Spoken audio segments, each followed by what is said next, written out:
నమః. గురుస్వామి గారు అన్నం పరబ్రహ్మ స్వరూపం అంటారు. ఒక్కసారి మీ మాటలు దాని గురించి వివరించండి. స్వామి శరణం. స్వామి శరణమయ్యప్ప. నేను నాకు తెలిసిన ఒక చిన్న ఉదాహరణలు రామకృష్ణ పరమహంస ఒక స్టోరీ చెప్తాడు. స్వామి ఒక చక్రవర్తి భోజనాన్ని పిలిచాడు. పిలిచి, గురువుగారు, నాకు ఈ రాజులు ఈ చెట్ల నుంచి ఆ బంగ్లా వాళ్ళు నావే, ఈ గొంపల నుంచి నావే, ఈ ఈ రాజ్యాలన్నీ నావే, ఇవి నావే, అవి నావే అని చెప్తాడు. అప్పుడు రామకృష్ణ పరమహంస నవ్వుతూ తింటూ తింటూ తింటూ 10 నిమిషాలు ఆలోచిస్తాడు.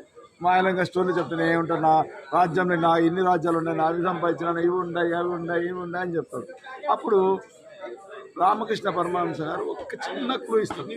చక్రవర్తి, నీకు ఒక చిన్న చెప్తాను, దాన్ని ఆలోచించండి. ఏం స్వామి చెప్పండి అంటారు. ఒక గుడ్డు సూది ఇచ్చి, చక్రవర్తి ఇది ఒక గుడ్డు సూది తీసుకోండి. ఏంది నాకు గుడ్డు సూది ఇచ్చాడు అనుకుంటాడు. కానీ ఆయన ఏమంటాడంటే, నీ వయసు ఎంత స్వామి అంటాడు. నా వయసు 30 ఏళ్ళు ఉంది అంటే ఆ చక్రవర్తికి 30 ఏళ్ళు ఉండే, రామకృష్ణ పరమహంసకు ఒక 70 ఏళ్ళు ఉండే. నీకంటే ఒక 30-40 ఏళ్ళకి ముందే నేను వెళ్ళిపోతాను పైకి. ఈ గుండె చూసుకొని నా కాడికి రా స్వామి పైన అంటాడు.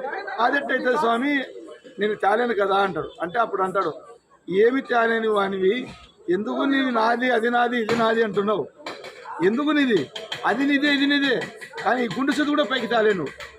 అందుకు నువ్వు నలుగురిని సంపాదించుకో, నలుగురికి భోజనం పెట్టు, అప్పుడు నీ వాడంటాడు. అందరూ కలవరించుకుంటారు. అంతేగాని దీంట్లో చిన్న క్లూ స్వామి. తర్వాత ఇంకొకటి, బలి చక్రవర్తి అంటే చెప్పుకున్న అన్నం పరబ్రహ్మ స్వరూపం అన్నదానికి ఇంకొక ఉదాహరణ చెప్తాను చూడండి. ఏ దానాలకైనా ఒక దానం, గోదానం కానీ ఏ దానం ఇవ్వాలి.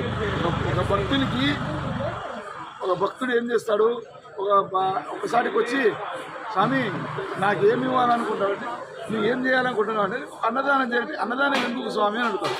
సరే నీకు ఒక స్టోరీ చెప్తానంటాడు. ఏమది అంటే, నువ్వు ఒకరిని పిలిచి నీకు ఇవి కావాలా అంటే అన్ని ఇంకా ఎక్కువ అడుగుతాడు. కానీ ఏమిచ్చినా కోటి మీద కొండ ఇచ్చి కొన్ని మీద కొండ ఇచ్చినా నంగా ఎక్కువ అడుగుతాడు. కొన్ని కోట్లు ఇచ్చి ఇంకో కోటి కావాలని అడుగుతాడు.